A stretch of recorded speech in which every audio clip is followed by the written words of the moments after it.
Et aujourd'hui, je suis très contente de jaser avec Rebecca Jean qui nous présente son premier livre pour enfants, Les émotions de Bébéka et Manana, Après la pluie, le beau temps. Allô Rebecca, comment vas-tu? Bonjour Katie, ça va super bien. Merci de me recevoir. Écoute Rebecca, pour cette deuxième saison de Nouveau Départ, j'avais vraiment envie d'explorer cette thématique d'immigration, mais à travers des ouvrages littéraires. Toi-même, Rebecca, je crois que tu es issue de l'immigration. Ben, si on veut, oui. J'aime dire que je suis haïbécoise parce que je suis née au Québec, mais mes parents viennent d'Haïti. Donc, on s'entend que leur bagage est devenu aussi, d'une certaine manière, mon bagage à moi. Donc oui, on peut dire quand même que je viens d'ailleurs. Je suis d'ici et d'ailleurs. Haïbécois, j'adore cette expression. Et j'adore la chanson que tu as composée aussi pour pouvoir propager cette belle idée. Ben merci. Je trouve que l'art, c'est un outil extraordinaire justement pour véhiculer des valeurs, mais aussi notre identité, qui on est. Et haïbécoise, justement, ben c'est la réalité de beaucoup de personnes qui vivent au Québec.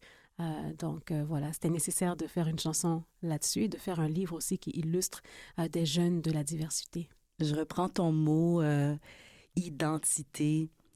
Rebecca, comment toi tu te présentes? Qu'est-ce que tu fais dans ta vie? Wow! Ça, c'est une question. Est-ce que tu as du temps? On a une demi-heure. OK, je vais essayer de raccourcir. Il en reste moins, là. Je vais essayer de raccourcir un peu. À la base, on me connaît plus en tant qu'auteur, compositrice, interprète. Ça fait des années que je fais de la musique, que je fais de la musique pour les films, pour le théâtre, pour ma carrière personnelle aussi.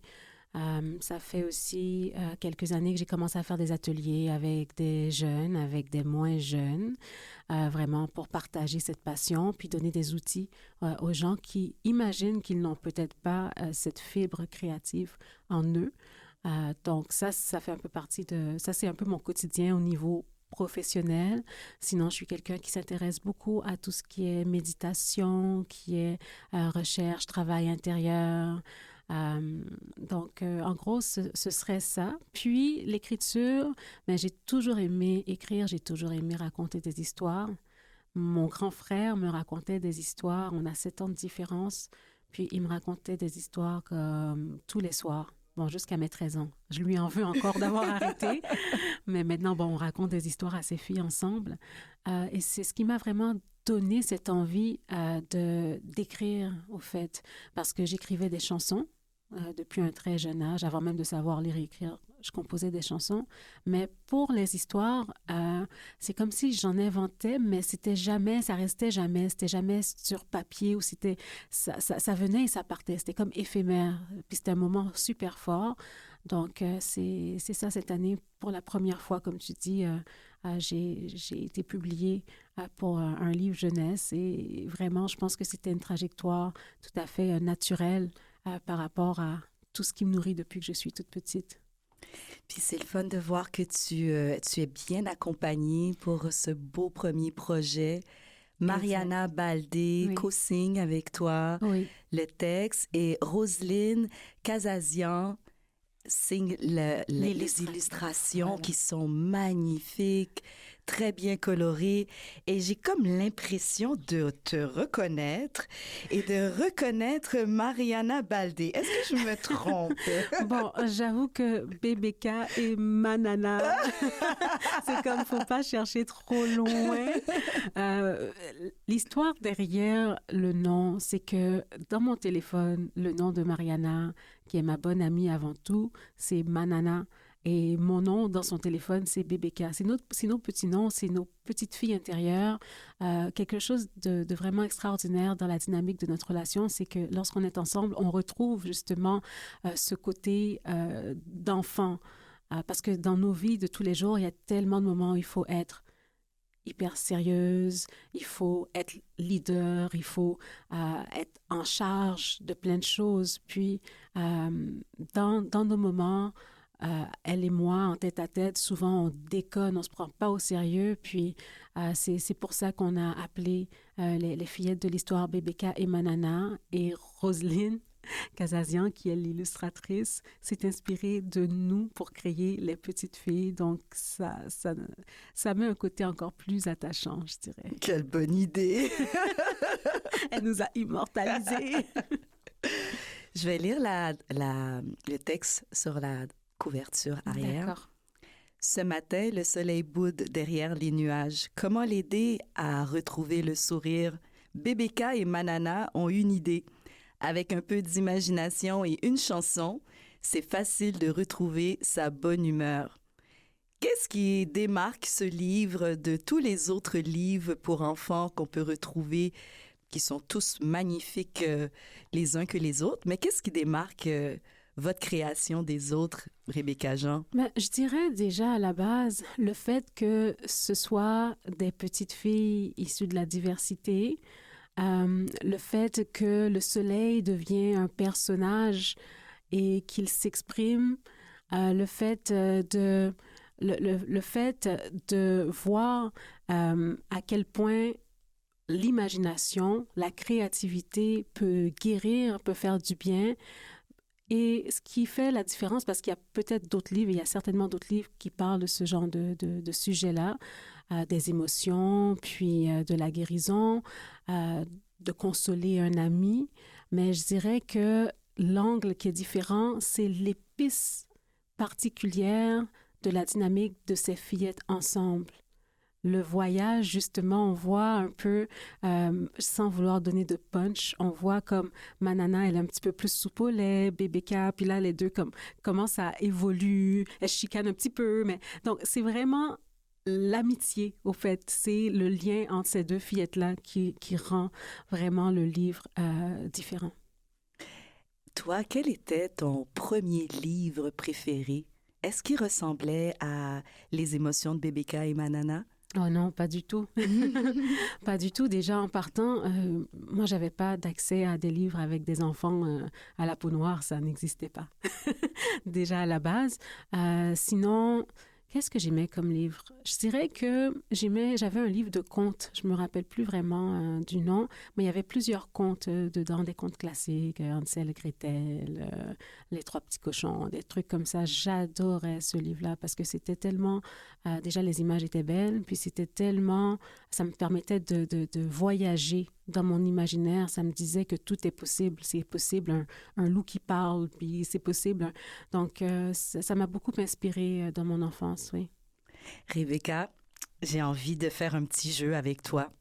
Oh. Est-ce que t'embarques? Ben oui, j'aimerais qu'on lise ensemble un extrait du livre pour donner un aperçu du rythme et de justement cette complicité que tu et Mariana Baldé, toi et Mariana Baldé avez tenté d'encapsuler dans ces pages. Avec plaisir. Ah, super. Mon ami, tu as l'air si triste. Mais qu'est-ce qui te cause tant de chagrin? Si tu me racontes ta déprime, bientôt, tu retrouveras ton entrain. Mon ami, tu as l'air si triste. J'aimerais tant te consoler. Je ferai le fou juste pour te faire rire, pour t'enlever cette envie de pleurer. Comme les saisons qui se suivent, ta peine passera. Comme les avions qui défilent, ta peine passera. Ah! On dirait une chanson. Mais c'est une chanson. À la base, ce qu'on vient de chanter, c'est « Mon ami, tu as l'air si triste. Dis-moi ce qui te fait mal au cœur. » Mais je vais pas donner le punch, il va falloir écouter la chanson avec le livre. J'ai envie de te confier ma relation avec le livre. Pourquoi c'était une idée intéressante pour mon équipe et moi d'aborder cette deuxième saison de Nouveau Départ à travers le spectre de la littérature. Depuis que je suis toute petite, j'avais des relations complètement différentes avec mon papa et ma maman. Avec mon papa, c'était les jeux intellectuels, on jouait aux échecs, au Scrabble. Et avec ma maman, c'était les sorties.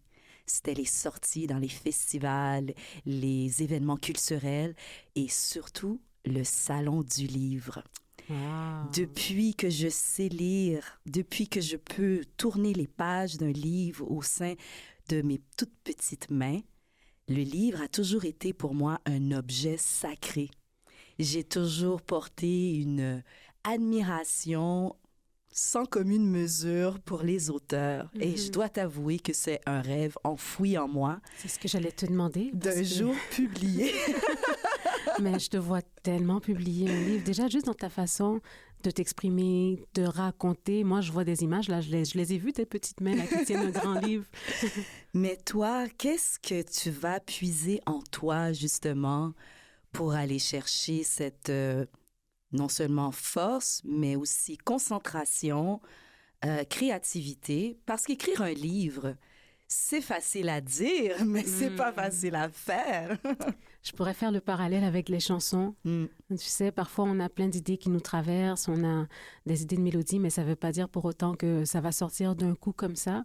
Donc, moi, je me mets vraiment dans un état d'esprit. J'aime beaucoup la méditation, comme je disais. Donc, je laisse aussi le temps faire son travail parce que écrire, pour moi, c'est-à-dire c'est qu'il y a une émotion qui t'habite, il y a quelque chose que tu as vécu, que tu as vu, qui t'a touché, dont tu as envie de parler.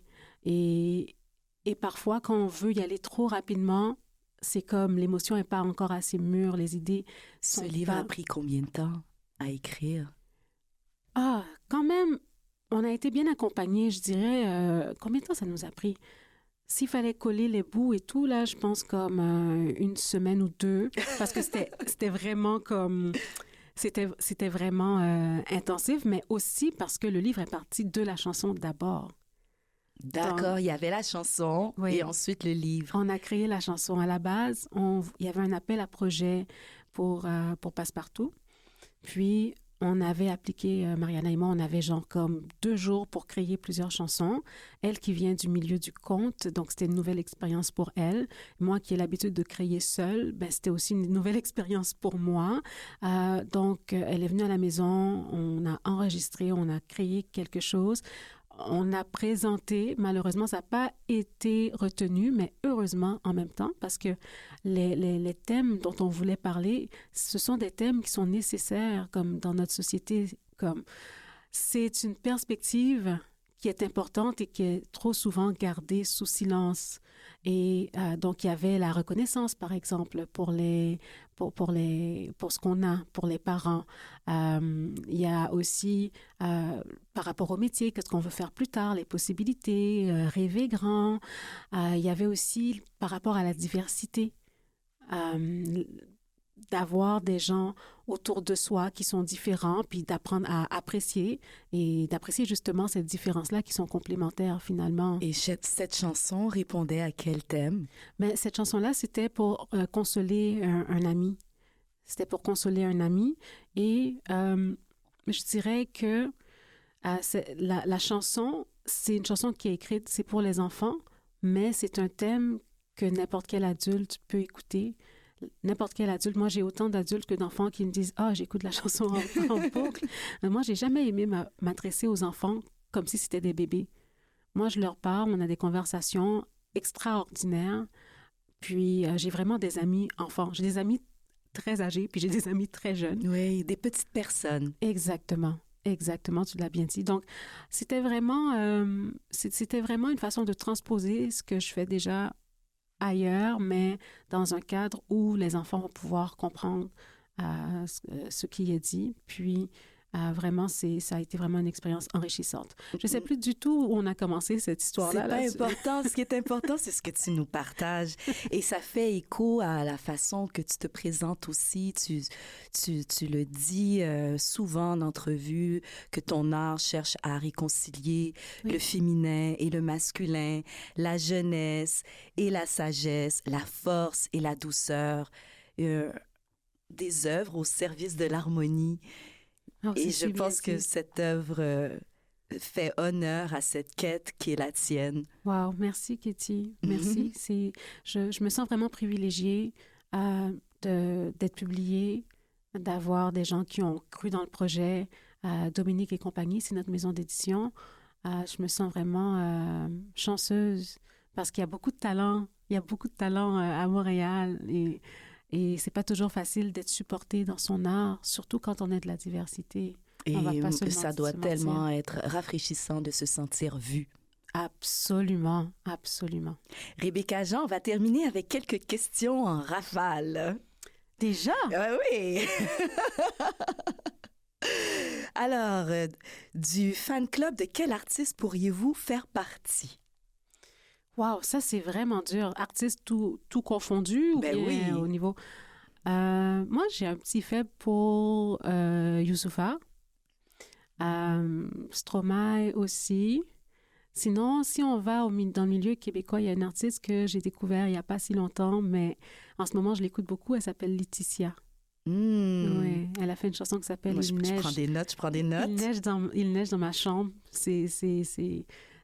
Pendant l'été, j'ai une amie malheureusement qui a traversé, donc qui nous a quittés, puis j'écoutais cette chanson-là en boucle. Il neige dans ma chambre de Laetitia. Sinon, oui, ce serait ça. Le livre que vous recommandez le plus souvent? Un livre que je recommande le plus souvent, je dirais que ce serait Le 5e accord Toltec. Oui, je suis d'accord. Le genre littéraire que vous préférez?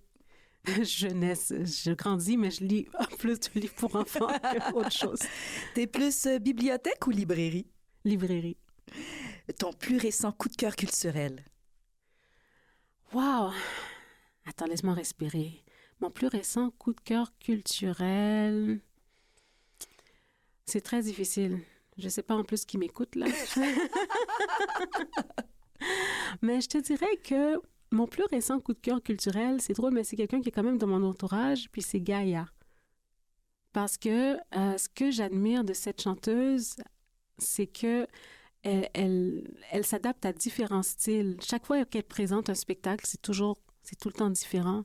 Puis, donc, oui, je peux dire que ça a été mon coup de cœur que j'ai le plus référé ces derniers temps. Ah, tiens, Gaïa m'inspire cette question. La chanson sur laquelle tu as le plus dansé? C'est une chanson africaine, je ne sais pas de quel pays, là. Comment ça s'appelle? Na na na na na na na na. Achawo, quelque chose comme ça, qui est une super belle chanson, mais quand j'ai su ce que les paroles disaient, wow, ça c'est une autre histoire, mais en tout cas, ce serait cette chanson-là que j'écoute beaucoup ces temps-ci. J'écoute aussi beaucoup Bitova Ouba ces temps-ci. Qui d'autre j'écoute? Bon, B.I.C. c'est un incontournable, en plus il a fait la nouvelle version d'Aïbécoise et le vidéoclip Aïbécoise avec moi. Moi, j'écoute mes amis. Hein. Souvent, quand j'écoute de la musique, souvent, j'écoute mes amis. Oui, je suis un peu pareil. Est-ce que tu es tombée dans une nouvelle passion de l'écriture de livres? Est-ce qu'on peut s'attendre à ce qu'il y ait une suite à Les émotions de Bébéka et Manana après la pluie, le beau temps? Ben, l'idée à la base, c'est ça. Ce serait vraiment de faire une série. Donc, à suivre.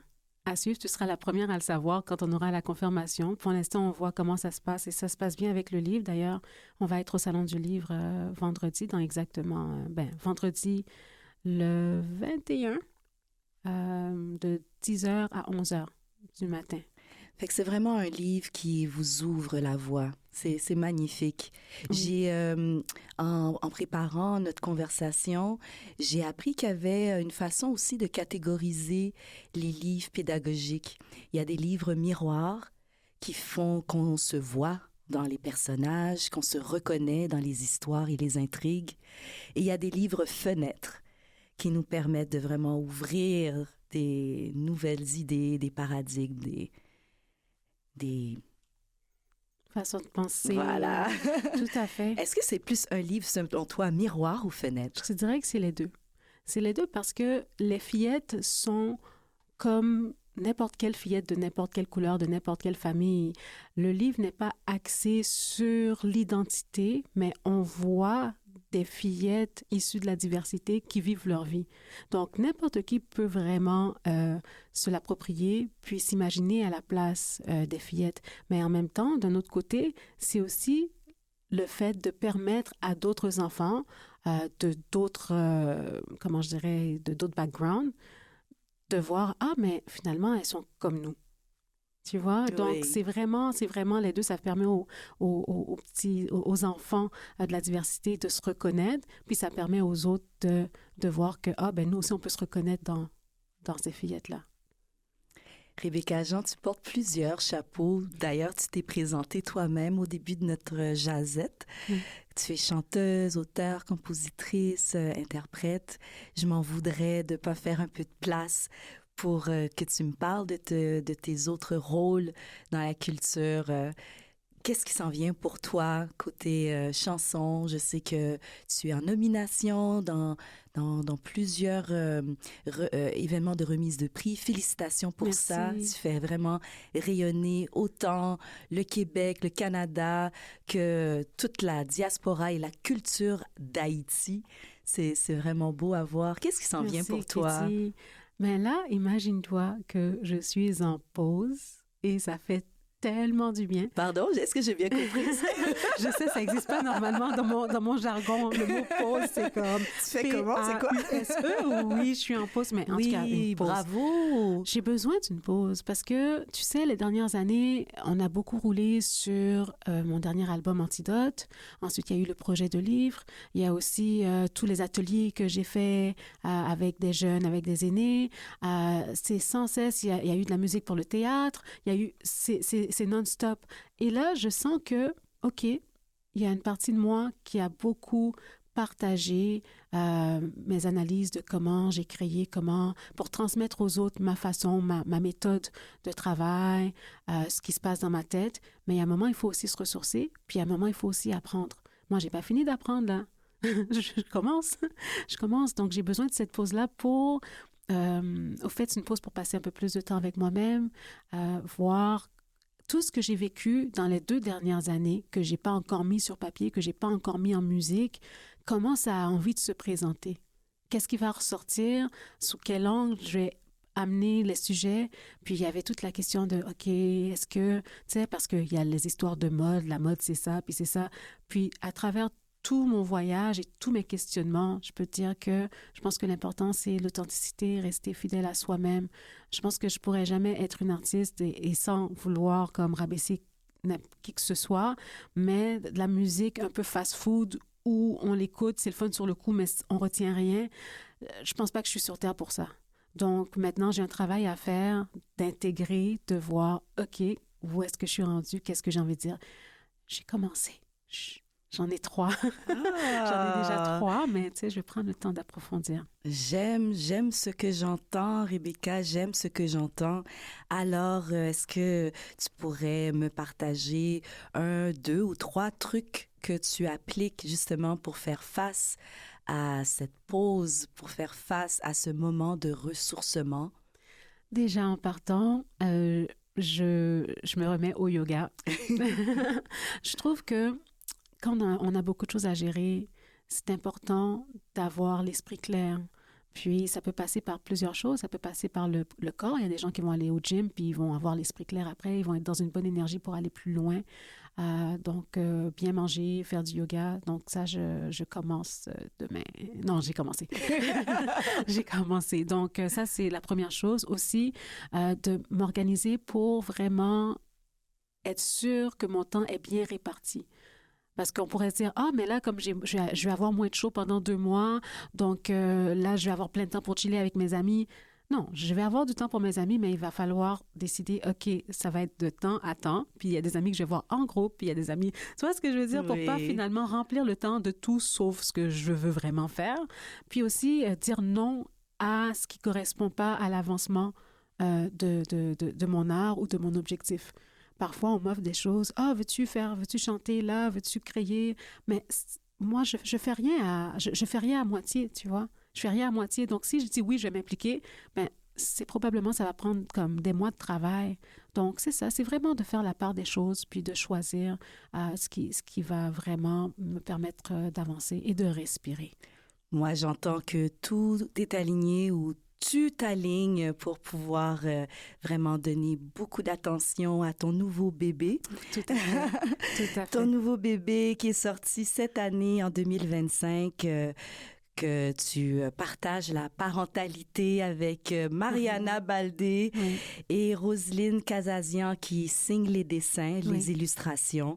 Le nouveau bébé, c'est un beau livre qui s'appelle « Les émotions de Bébéka et Manana ». Après la pluie, le beau temps, qui est publié sous Dominique et compagnie. C'est la maison d'édition. Oui. C'est déjà en librairie, bientôt à la bibliothèque. Allez vous le procurer, ça va vous faire du bien.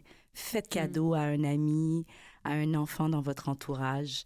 Vraiment, félicitations, Rebecca Jean. Ben, merci beaucoup, Katie. Puis félicitations à toi aussi, hein, parce que tu es vraiment une inspiration. Dans tout ce que tu le fais avec classe. Tu prends le temps. Tu prends vraiment le temps de bien faire les choses. Puis ça, je ne m'attendais pas à ce petit cadeau-là, mais merci. C'est juste la vérité. Alors, vraiment, c'était une superbe occasion de rencontrer l'artiste Rebecca Jean, qui nous présentait son premier ouvrage qui a paru en 2025, Les émotions de Bébéka et Manana. Merci, Rebecca Jean. Merci, à très bientôt. À bientôt.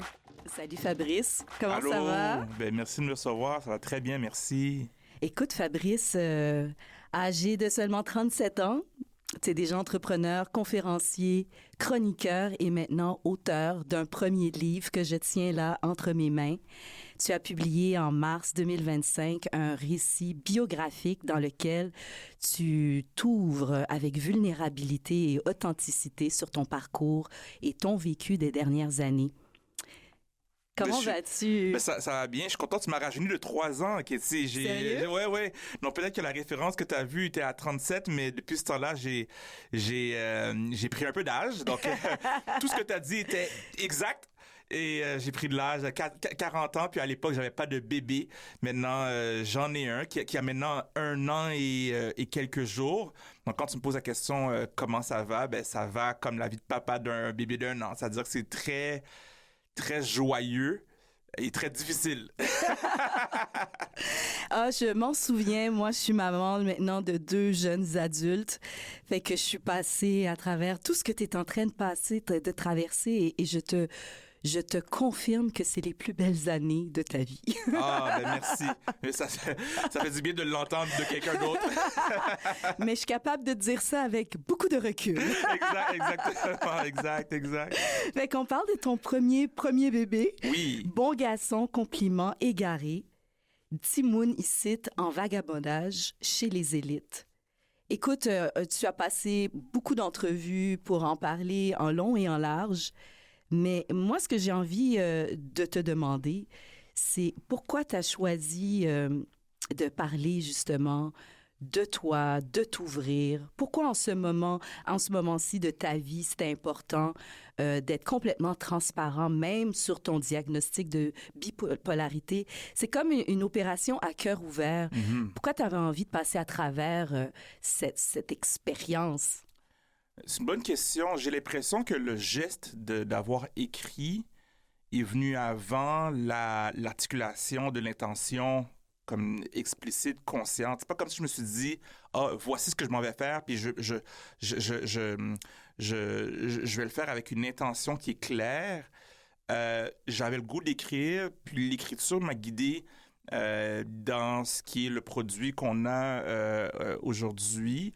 Donc, c'est pas quelque chose qui était un geste, disons, calculé, plus qu'un élan. Et si je mets des mots sur cet élan-là, j'ai comme le goût de dire que quelque chose voulait s'exprimer. Puis ce quelque chose-là, ben, c'était des expériences que j'avais voulu les révéler, mais pas tant dans une perspective du biographe qui parle de lui personnellement, mais plus de l'individu qui vit des expériences qu'il considère pertinentes dans la sphère sociale. Donc, autant les enjeux de santé mentale que les enjeux liés à l'immigration, que les enjeux liés à la sphère professionnelle, sont tous des enjeux que je pense qui interpellent tout le monde. Puis le meilleur matériel que j'avais pour en parler, ben, c'est qu'est-ce que j'avais vécu. Donc, peut-être qu'un jour, je vais écrire des textes qui vont parler soit de la fiction, à partir d'un point de vue de fiction ou d'autres individus, mais ce qui sortait le plus spontané, c'était vraiment moi et mon expérience. Donc, ça a donné ce que ça a donné. Donc, si j'avais voyagé au Japon, j'aurais parlé de mon voyage au Japon, mais j'ai pas voyagé au Japon, tu vois ce que je veux dire? Donc, mes expériences ont guidé l'écriture, en fait. Est-ce que tu pourrais dire que c'est ce qu'il y avait de plus obsessionnel à ce moment-là? C'était vraiment là de pouvoir mettre des mots sur ce que tu as vécu, sur ce que tu ressens, te sentir un peu compris finalement. Un peu. Je pense qu'au point de départ, il y a vraiment quelque chose de léger, spontané qu'il y avait dans mon écriture. Ce que je veux dire par là, c'est que les premiers textes, c'est que j'étais au secondaire, j'étais en secondaire 2, je mange des chips dans la classe de français, ma prof, elle me surprend. Je sais pas pourquoi c'est ce texte-là qui m'est venu à l'esprit. Un autre texte qui m'est venu à l'esprit très, très tôt dans mon écriture, c'est quand j'allais à l'église avec ma mère, puis ma mère me pinçait parce que je riais. Tu sais, c'est comme si ces histoires-là qui étaient très légères voulaient sortir, et j'étais pas capable d'articuler l'intention, mais plus j'écrivais, plus j'étais capable de me dire, voici où je m'en vais. Donc, c'était pas tant une pulsion de devoir écrire sur un thème en particulier que, à la base, de me faire plaisir. Mais oui, c'est vrai que plus l'écriture se dévoilait, plus j'étais comme, non, il y a des thématiques à explorer. La conformité, l'éducation, la discipline parentale, les cadres trop stricts à l'école, la vie professionnelle qui des fois pardonne pas. Et là, j'ai peaufiné le livre en étant conscient que ce qui était peut-être juste du pur plaisir au départ voulait dire quelque chose qui était plus dirigé, en fait. Donc, c'était peut-être pas obsessionnel que encore une fois, quelque chose qui se révélait. Puis quand j'ai su que ça se révélait, je me dis, OK, prenons cheval comme qui galope, puis dirigeons-le dans une direction qui est peut-être plus claire, en fait. J'ai eu beaucoup de plaisir à lire des extraits du livre, d'autant plus que je me suis retrouvée dans beaucoup de tes témoignages. Moi aussi, je viens d'une famille qui m'a beaucoup poussée à des études supérieures. J'ai étudié en architecture. Finalement, je me suis rendu compte que j'étais en train de réaliser le rêve de quelqu'un d'autre.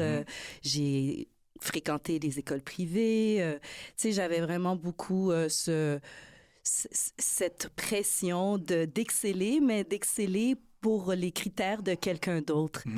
C'est ce que j'ai l'impression de lire. C'est comme un livre miroir pour moi, ton livre. Je voulais revenir un petit peu à la page couverture parce que tu as choisi de te présenter avec un hoodie, sac à dos, jeans, Timbs. Je suis sûre que c'est pas par hasard. Pourquoi tu as fait ce choix pour ta couverture, ce choix esthétique? Non, effectivement, c'est pas par hasard. À la base, quelque chose de peut-être, encore une fois, spontané. Je voulais quelque chose de coloré. Donc, je m'imaginais un livre dont la couverture était colorée, peut-être parce que quand je regarde beaucoup de livres écrits par des gens issus des communautés noires, ça arrive très souvent, pas tout le temps, mais très souvent que les livres sont colorés. Donc, ça, c'est une des choses que je voyais dans la couverture.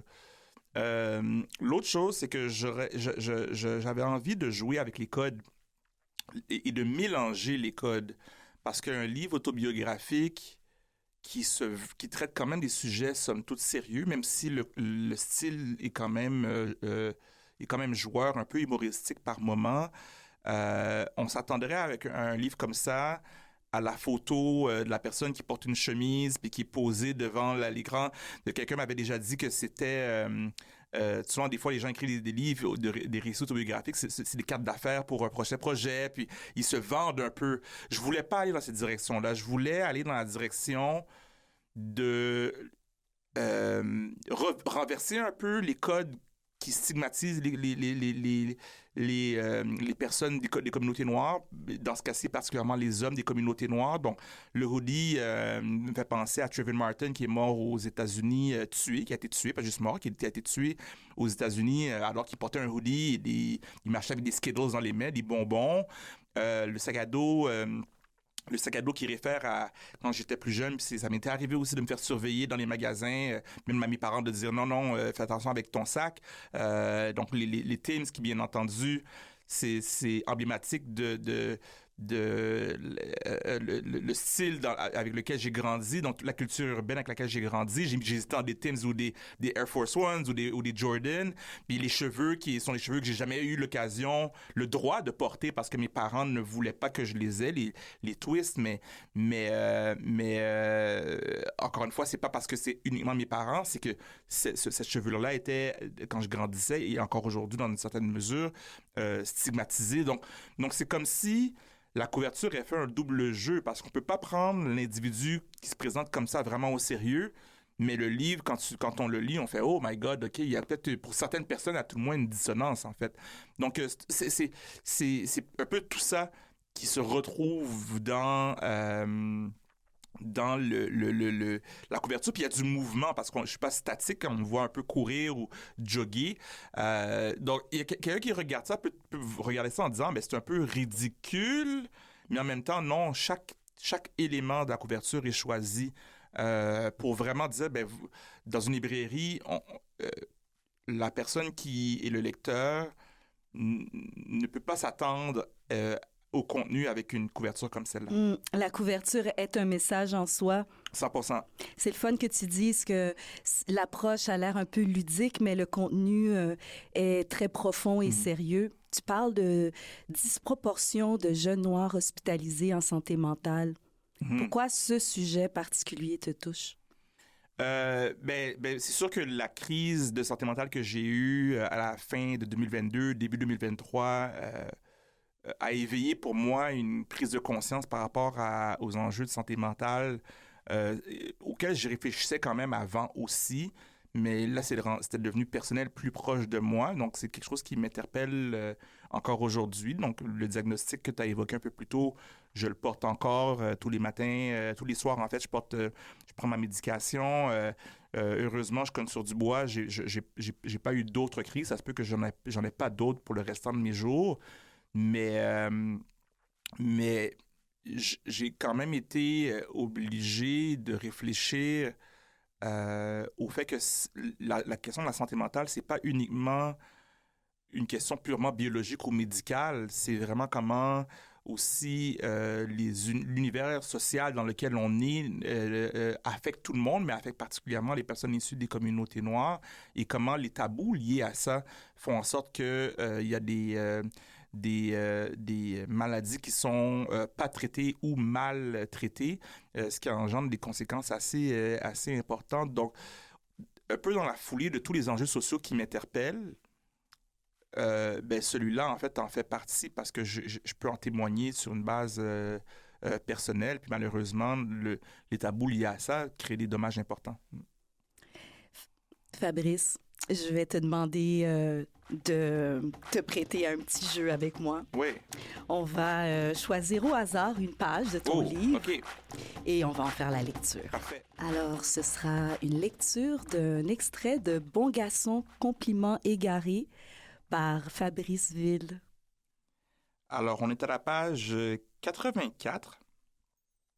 Et je commence, en fait, puis je pourrais contextualiser ensuite. Au deuxième paragraphe, donc le premier paragraphe complet. Il pleuvait au premier jour d'école.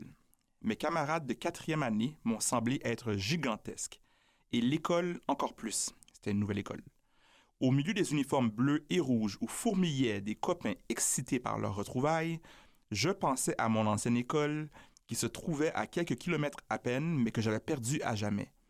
Ça me prenait absolument quelque chose, quelqu'un pour me sentir à l'académie comme chez moi, un tout petit peu au moins. Puisque j'ai connu mes premiers instants dans la classe de Madame Rosa, ma nouvelle enseignante, une femme à la peau ridée et aux cheveux courts clairsemés, puis j'ai connu mes premiers instants. Lorsqu'elle a ouvert la bouche, je me suis cru dans un cauchemar. Elle parlait comme Maman dans La Petite Vie. Quand elle prononçait son nom, qui sonnait dans sa bouche comme Rosa plutôt que Rosa, un peu comme au Saguenay, où les « la » ressemblent plutôt à des « la », ça me faisait paniquer. Je parle mieux français que ma maîtresse d'école, a été l'une de mes pensées. Qu'est-ce qu'elle pourrait bien m'apprendre? Je craignais de compromettre mon éducation par sa faute. À la maison, j'ai tenté d'alerter mamie. Elle a ri sans m'offrir aucune réponse. Je vais lire l'autre page. Là, on est rendu du côté droit. On est au dernier paragraphe. Donc, il reste un paragraphe. Pourtant, mes parents étaient ma référence.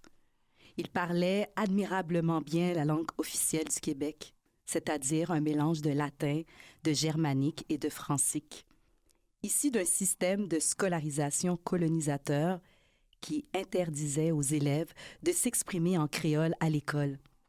Ils ont appris très tôt le français, alors qu'environ 5% des Haïtiens seulement parlent cette langue. Si Mamie parlait en créole sur les territoires de l'école, elle courait le risque de se voir remettre un jeton par une camarade. Les jetons se distribuaient comme on donne la tag. À son tour, elle pouvait rendre l'appareil à une autre fautive. Le jeu se poursuivait ainsi jusqu'à la fin de la journée, où les détentrices de jetons étaient punies. Merci d'être prêté au jeu, Fabrice. Ça fait plaisir. Est-ce qu'on commente ce qu'on a lu ou on passe à autre chose? J'aimerais ça qu'on le commente. OK, Moi, déjà, oui, vas-y. Je me retrouve là-dedans. Ton livre est vraiment un livre miroir pour moi. Moi, j'étais en deuxième année du primaire et j'ai un prénom pas ordinaire. Mm-hmm. C'est pas compliqué. C'est des syllabes qui se suivent. Des voyelles, des consonnes. Ouais. Sauf que c'est pas des voyelles qu'on utilise tous les jours. Exact. Et moi, un professeur qui est pas capable de prononcer mon prénom sans trébucher, je suis comme, voyons. Exact. On a un problème. Ben oui. Roger, we have a problem. C'est bon. Mais oui, puis tu vois, ce qu'on a lu ensemble donne un peu la texture du livre, c'est-à-dire que il y a une certaine légèreté. Si on est vraiment dans le récit, c'est pas de la théorie. Donc, j'ai pas sorti des grandes citations, mais par une histoire, on est capable de parler parce que ce chapitre-là, sur le lieu complet par le code switching, parle aussi de cette question-là de comment est-ce que je peux appartenir dans une classe où je me reconnais pas dans la manière dont le prof parle, on peut massacrer mon nom comme tu le dis ou avoir un accent que je comprends pas. Je parle à mes parents, mais je fais le lien avec la colonisation puis comment le français a été imposé puis le créole a été mis de côté.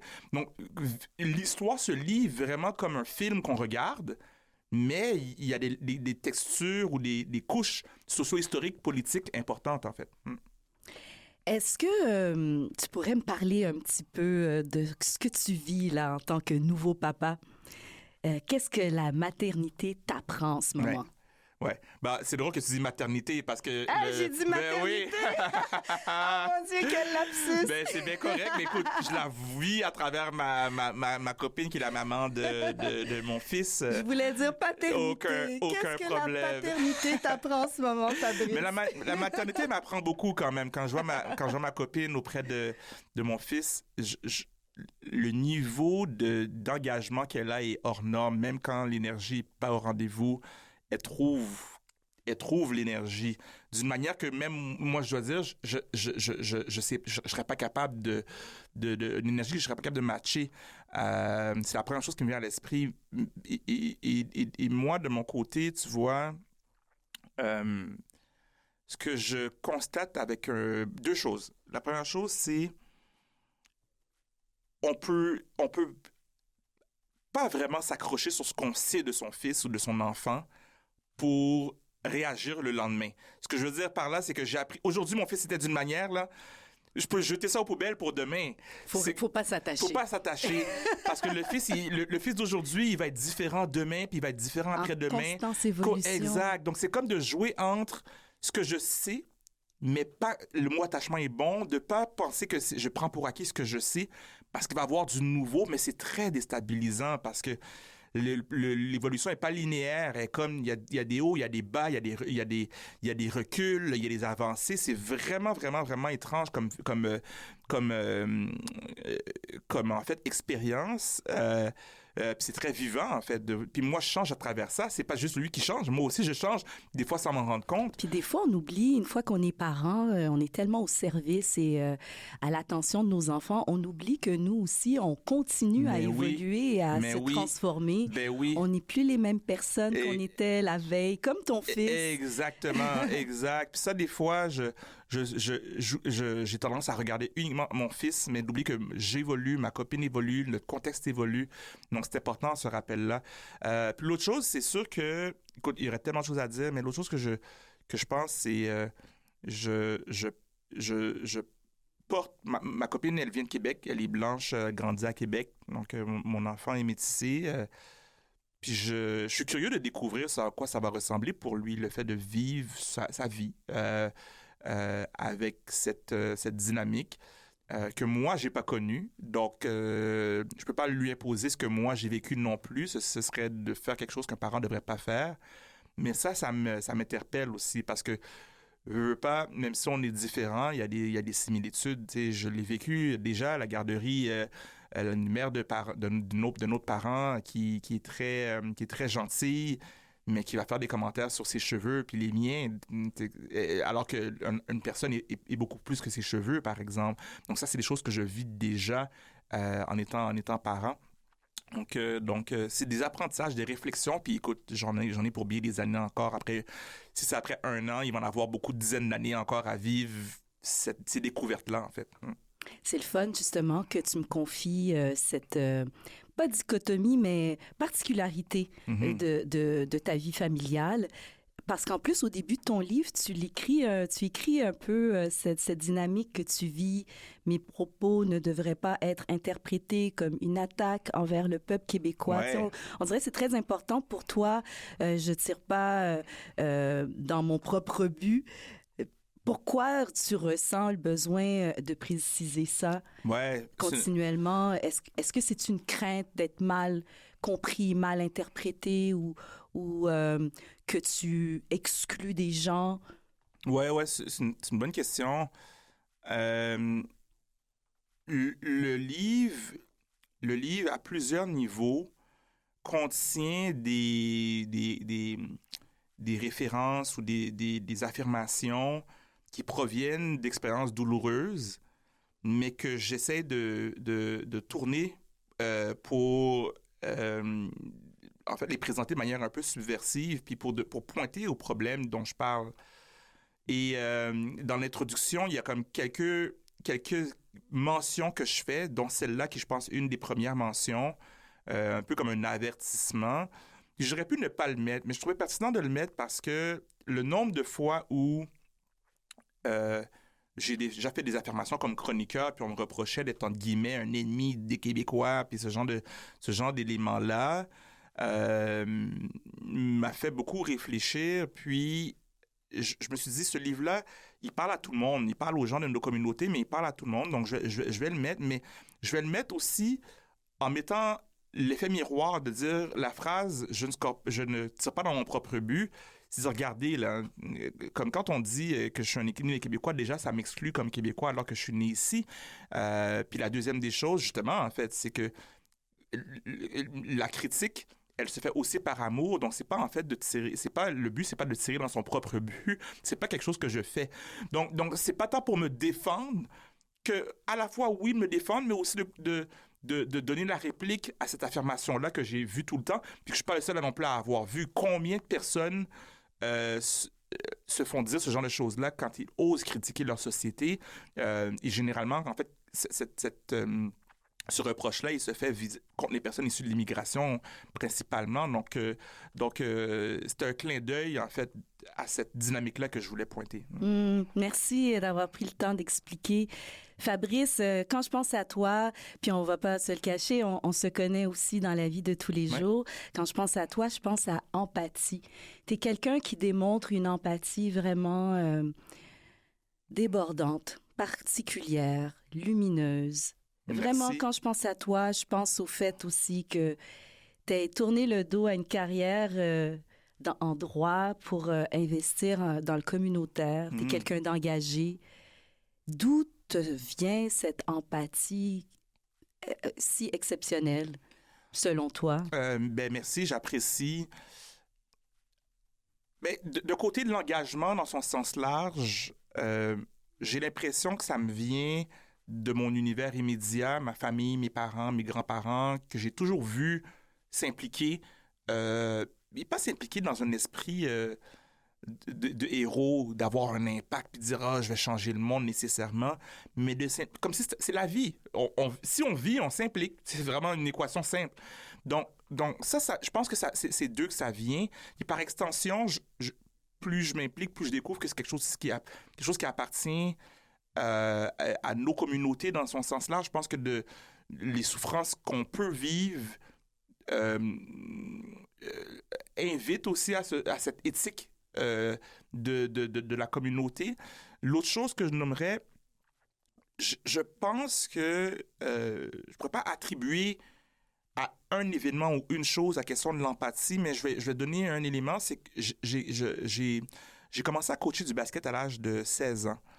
Et pour être un coach, et comme tu le sais, après avoir coaché, j'ai fondé une organisation qui accompagne les jeunes à travers le sport, le coaching. Ça a été longtemps mon univers. Donc, le leadership de l'individu, ça fait longtemps que j'y réfléchis, mais que je l'incarne comme moniteur de camp, comme coach, d'être auprès des jeunes. Puis, assez rapidement, je me suis rendu compte que pour être un bon coach ou un bon moniteur, je peux pas blâmer la personne qui est avec moi. Peu importe qu'est-ce qu'un jeune fait, le réflexe devient qu'est-ce qui se passe en ce moment qui fait en sorte que le jeune agit comme ça? Qu'est-ce que je peux faire pour que la situation soit elle change ou qu'elle aille moins pire ou moins mal, je dirais. Donc c'est comme si ça m'a éloigné longtemps d'une posture de blâme. Tu sais, j'en ai fait des saisons où j'ai eu des équipes où j'ai eu des joueurs que je les haïssais au début. mais à un moment donné, c'est comme, hey, comment est-ce que je peux sortir de cette posture? Puis à chaque fois, j'ai un apprentissage que je fais, il y a autre chose que blâmer les autres. Ben, en tout cas, moi, je suis trop contente de te parler. Je sens qu'on aurait pu parler encore très longtemps. Cette empathie, on l'entend aussi derrière le micro quand tu parles à la radio, les émissions que tu couvres et tout. Comment tu veux poursuivre justement cette carrière médiatique en soyant encore plus présent et plus empathique envers le public? C'est une bonne question. Je ne sais pas quels projets sont devant moi. Je pense à d'autres projets de documentaires, entre autres sur la santé mentale. J'y pense beaucoup. Mais c'est sûr que je veux continuer à écrire. Ça, il va y avoir d'autres livres qui s'en viennent, c'est sûr et certain. Ça veut dire qu'il va y avoir une suite à Bon garçon, compliment égaré, peut-être. Bien sûr, bien sûr. Et sinon, tu vas nous faire entrer dans d'autres univers, j'en suis convaincue. Donc, Bon garçon, compliment égaré, Timonicite en vagabondage, c'est les élites. Fabriceville, publié chez Saint-Jean. Oui. Merci beaucoup et bonne continuation. Merci à toi. Merci.